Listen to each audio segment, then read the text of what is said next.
Thank you for tuning in to another edition of Reeves' Point of View. And I want to talk about the power of having positive male role models for young men.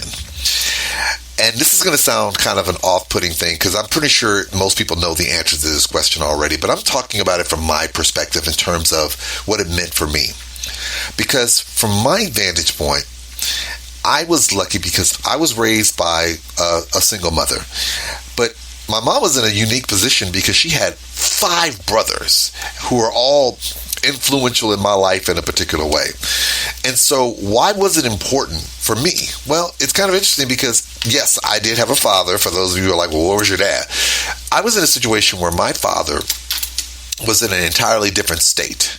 And so I only saw him sporadically, maybe once or twice a year. I usually saw him a few weeks in the summer, and maybe if he popped up for Christmas, I'd be lucky if I saw him then. So for me, having constant role models in my life, constant positive male figures in my life was crucial to my development.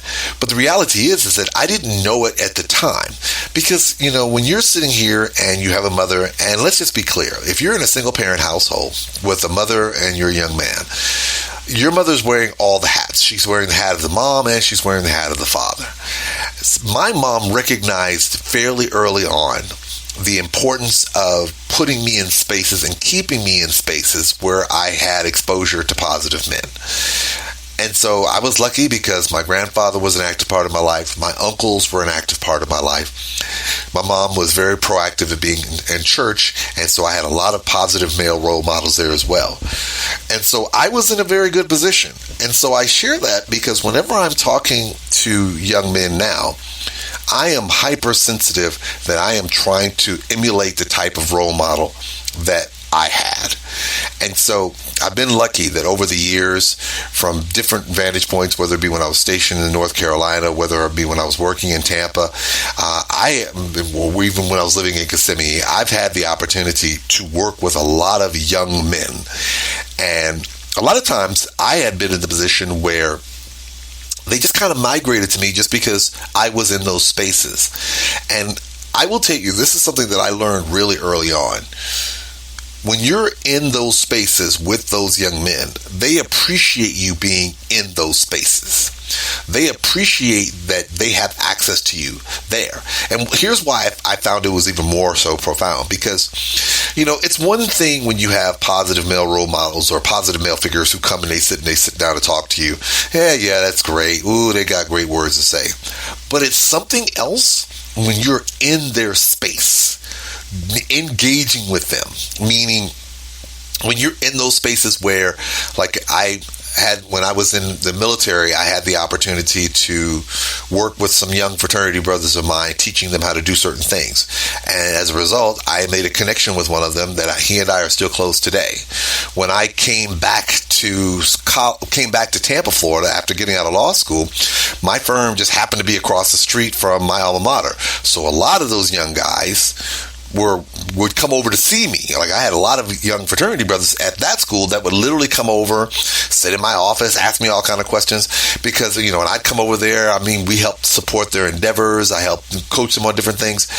What I learned fairly quickly, it was not only was it important for me to be a positive male figure in their life, but because I operated in their space. And this is one of the things that I often like to share with different people is that it's not enough to force them to have to come to your space. A lot of times you'll see these people, like some male figures will say, you got to come to me. I'm the big cheese. You got to come to me. No, they didn't. They shouldn't. What's important is that you have to be caring enough to want to maneuver in their space as well.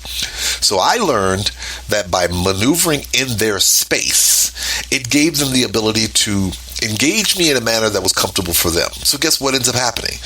When I'm not there always talking about laying heavy things on their heads about, you need to do this, this, and this, I engaged them, did what their activities required, and while I was there, they would ask the question, hey, Brother Reeves, what do you think about? Hey, Mr. Reeves, what do you think about this?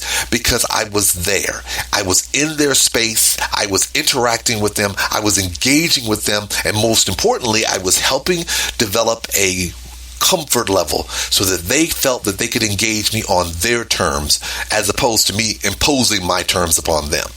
And I realized that I was doing exactly what I benefited from when I was their age, because when I was their age, I tended to gravitate towards those people who were in my space, who made a point to be in my space and made me comfortable about being in my space so I could engage them. So it's important that as we sit here and we see all of these great examples and we encourage people to engage young people, remember, it's equally important to meet them where they are, because they need to know that you care enough to come into their space, into their world, and to deal with them on their terms.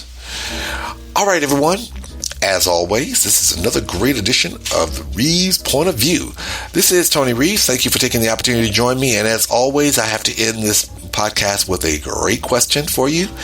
Are you ready for the Anthony Reeves experience?